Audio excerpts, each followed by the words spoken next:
Edi Mamat, anggota DPRD Tangsel yang pukul wasit di laga sepak bola Tarkam berdalih tak niat melukai.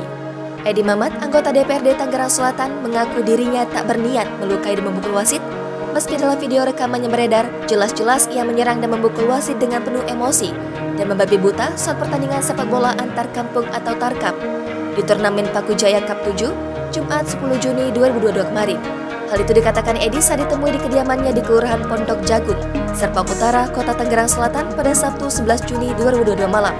Edi menjelaskan dirinya tidak berniat untuk memukul wasit. Ia berdalih, aksinya justru berupa haluan agar wasit tak perlu memberikan kartu merah padanya karena ia baru mendapat kartu kuning. Menurut pemain yang mengenakan nomor punggung 7 ini, dirinya hanya ingin ketegasan dari wasit. Lanjutnya, kejadian tersebut murni hanya ada di lapangan. Saat pertandingan usai, tak ada dendam pribadi maupun niat untuk protes berlebihan. Ia pun menyayangkan pemberitaan yang viral menyangkut pautkan pertandingan sepak bola dengan statusnya sebagai anggota dewan dan juga status wasit sebagai anggota TNI. Jangan lupa subscribe, share, komen, dan like ya!